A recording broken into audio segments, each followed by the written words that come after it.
자, 오늘은 4장 교육 목적의 설정과 진술입니다.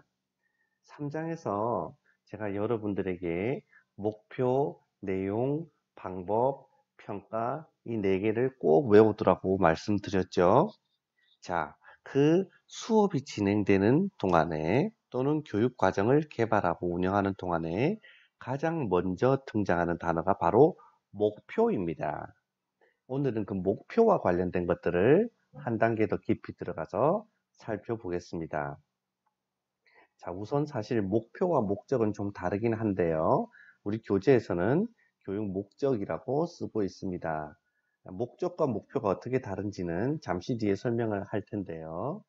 어, 실제 여기서는 목표라고 생각하는 게 조금 더 좋겠습니다. 어쨌든 우리 교재에는 교육 목적을 어떻게 설정하느냐, 교육 목적을 설정할 때 필요한 자원은 뭐냐, 교육 목적을 설정할 때 원칙은 뭐냐, 그리고 교육 목적의 주요 영역은 뭐냐, 교육 목적을 어떻게 쓸 것이냐, 진술할 것이냐, 이것들을 확인해 보도록 하겠습니다.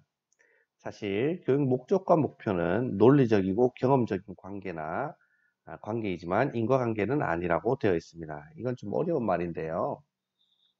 목적은 이렇게 생각하시면 쉽습니다. 도달해야 되는 궁극적인 도착점입니다.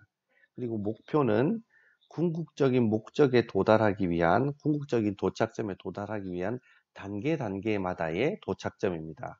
예를 들어보죠. 우리가 화살을 당겨서 활을 쏜다고 생각해 봅시다. 그럼 이 화살이 날아가서 관역에 탁 맞겠죠. 그러면 최종적으로 관역에 맞히는 그것이 목적이라고 한다면 목표는 활에 화살을 잘 거는 것, 활을 당기는 것, 활을 놓는 것, 활을 당길 때 바람의 세기와 바람의 높이를 재는 것, 이런 단계마다 달성해야 될 것들을 목표라고 볼 수 있습니다. 그러니까 목표가 더해지면 목적이 된다라고 생각하면 좋겠습니다. 하지만 우리 교재에서는 목적과 목표를 똑같이 목적이란 단어로 놓고 쓰고 있기 때문에 교육 목적이나 교육 목표를 같은 것이다 라고 4단원에서는 이해하고 수업을 듣는 것이 좋겠습니다.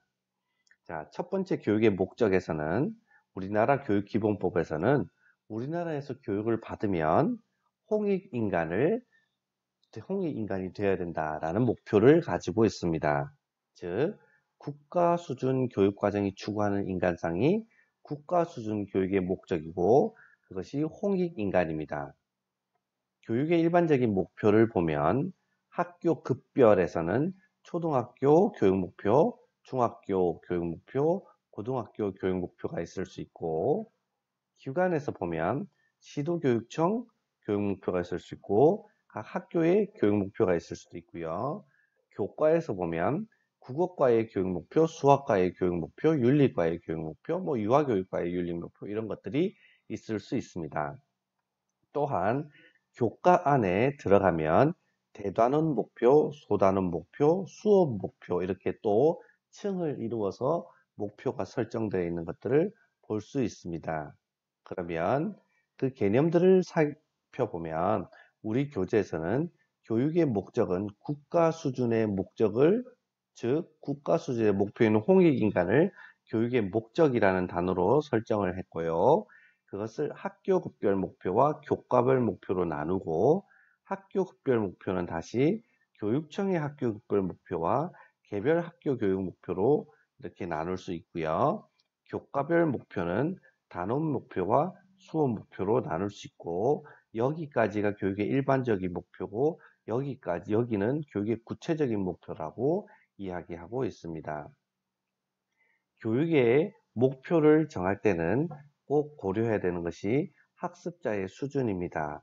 학습자가 그 교과나 그 목표를 달성할 수 있는 사전 능력을 갖추고 있는지, 즉 선수학습이 되어 있는지, 학생들의 심리 상태는 어떠한지 이런 것들을 확인합니다. 또한 사회의 요구가 있습니다. 예를 들면 1950년대 같은 경우는 컴퓨터 교과라는 사회적 요구가 전혀 없었겠죠. 하지만 요즘은 그런 사회적 요구가 있습니다. 불과 5, 6년 전만 해도 초중등학교에서 소프트웨어 교육에 대한 요구가 전혀 없었습니다. 하지만 올해부터 초등학교는 5학년, 6학년에서 소프트웨어 교육을 17시간 의무적으로 이수하게 되어 있고, 중등학교도 소프트웨어 교육을 하게 되어 있습니다. 이처럼 사회의 변화에 따라서 교육 목표를 설정하기도 합니다. 또한 교과 내용이 바뀌면 교과 내용이 바뀐 것에 따라서 목표를 정하기도 합니다. 그러면 교육 목표를 어떻게 정하는가, 어떤 원칙으로 정하는가 했을 때 교육 목표는 객관적이고 합리적인 방식으로 조사를 합니다. 이것을 요구 사정, needs assessment라고 합니다. 이 요구 사정도 꼭 기억해 두시길 바라고 교재를 보면서 요구 사정이 무엇인지를 확인해 주시길 바랍니다. 또한 목표를 정할 때 올바르고 균형 잡힌 정치적, 올바르게 놓는다는 거죠. 정치적 방식으로 결정을 하고요. 포괄성, 적절성, 균형성, 체계성, 달성 가능성 등을 고려하여 정합니다. 블룸이 정한 전통적 교육 목표 분류학은 매우 아주 많이 중요합니다. 이제는 교육 목적의 영역으로 넘어왔습니다. 교육 목적을 그러면 무엇으로 되어 있는가 하는 것인데, 우리가 흔히 알고 있는 인지, 정의, 심동, 지정의 하는 게 여기에서 등장합니다. 인지적인 학습은 6가지 지식, 이해, 적용, 분석, 종합, 평가로 구성이 됩니다. 이 6가지도 역시 아무리 강조해도 지나침이 없습니다.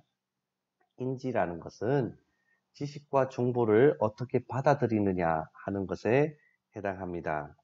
지식은 독립된 정보를 떠올리는 것이고요. 이해는 이 정보들 간의 관계를 알아보는 것이고, 적용은 이 학습한 정보를 다른 상황에 적용하는 것이며, 분석은 대규모 현상을 부분으로 나누어서 검토하는 것이고, 종합은 각 요소를 모아서 전체를 만드는 것이고, 평가는 기준에 비추어서 판단을 하는 것입니다. 이 밑에가 낮은 수준이고 이 위에가 높은 수준이고요. 이 밑에가 되지 않으면 위에도 되지 않습니다. 지식, 이해, 적용, 분석, 종합, 평가 6가지는 인지적 학습에 해당하고 꼭 외워두시기 바랍니다. 정의적 학습은 사람의 심리 상태와 관련된 것인데요. 수용, 접근, 결정, 공유 이렇게 되어 있습니다.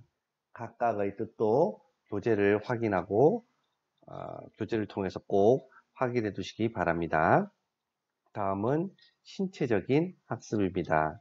신체적인 학습은 밑에서부터 위로 올라갈수록 고도화 되는데요. 먼저 과제의 수행에 대해서 인식하는 지각이 있고요. 그 다음 복잡한 활동을 한 가지씩 하는 개별적 구성 요소, 이 한 가지씩 하다가 전체를 통합하는 것, 그 다음 자유 연습입니다. 자, 우리가 체육 시간에 농구를 한다고 생각해 봅시다. 그러면 패스를 해야 되겠구나, 슛을 던져야 되겠구나 하는 각각에 대한 인지를 먼저 하고 난 후에 슛 연습 따로 하고 패스 연습 따로 하고 드리블 연습 따로 하고 이렇게 한 가지씩 하겠죠. 그리고 그것을 슛하고 드리블하고 하는 여러 가지 활동들을 통합적으로 하고 나서 이제는 선생님 없이 혼자서 연습하는 이 단계를 거쳐가는 것이 신체적 학습이다 라고 볼 수 있습니다. 블룸의 3가지 인지, 정의, 신체적 부분이 변형되어서 새로운 교육 목표 분류학으로 나타나기도 합니다. 그것이 표에 보는 그림과 같습니다. 다음, 교육 목표를 어떻게 쓸 것인가 하는데 이것도 아주 중요하기 때문에 꼭 외워두십시오. 이원 분류표, 교육 목표 이원 분류표라는 단어와 내용 더하기 행동으로 기술된다는 것을 기억해 두시면 좋겠습니다.